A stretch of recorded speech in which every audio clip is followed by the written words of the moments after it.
The Babysitter and the Clown Statue. One night, a teen girl was once babysitting for her wealthy neighbors who had a little boy and a little girl.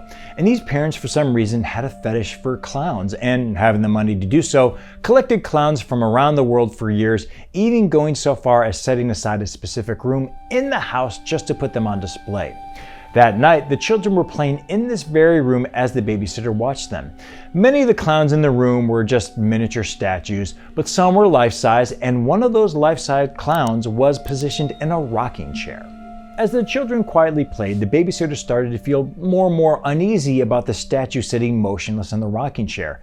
She felt as though the eyes were following her wherever she moved around the room. Figuring she was just imagining things, the sitter grabbed a blanket and covered the clown statue so she wouldn't have to look at it.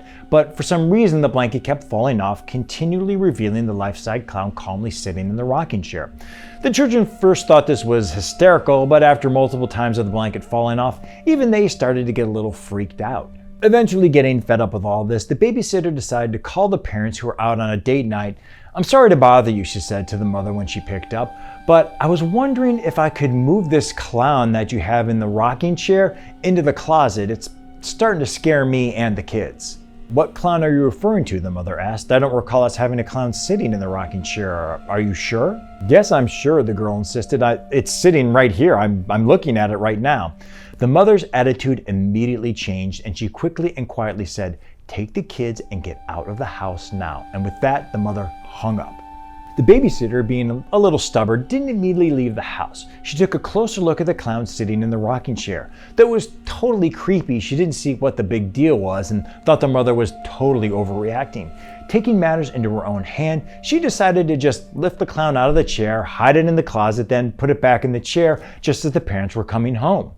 As she started to lift up the clown, which was a little heavier than she thought, the phone rang. Dropping the clown back into the rocking chair with a thud, she answered the phone. It was the mother, frantic.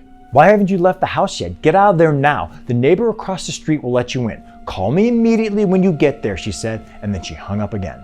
Completely confused and a little annoyed, the babysitter grabbed the kids and ran out of the house. When she and the kids arrived safely at the neighbor, she called the mother and asked, "What's wrong? Did something happen? Why do we have to leave the house?" The mother cryptically replied, "We were afraid this would happen. We will be there shortly along with the police. I'll explain everything when we get there." And the mother again abruptly hung up. When the parents finally arrived, they explained to the babysitter why they were so concerned and why they insisted that she and the children run out of the house. For some time now, the next door neighbor had been giving them problems. He was mentally ill, heard voices, and often acted out in strange ways, continually harassing the parents and the children with his weird behavior. On numerous occasions, he even snuck into their house and tried to kidnap the children. The parents headed for the police many times of this, but never had any proof. Apparently, this time, the deranged man had dressed up in a clown suit, painted his face, and waited motionless in the rocking chair until he had the opportunity to finally kidnap the children. When the sitter and the kids ran out of the house, the clown had jumped out of the second-floor window and ran away. The entire police force was now scouring the city and neighborhood looking for him. The parents drove the sitter back to her own home, thanked her, paid her, and quickly drove back to their house. Safely back at home, the babysitter went upstairs, brushed her teeth, washed her face, and climbed into bed.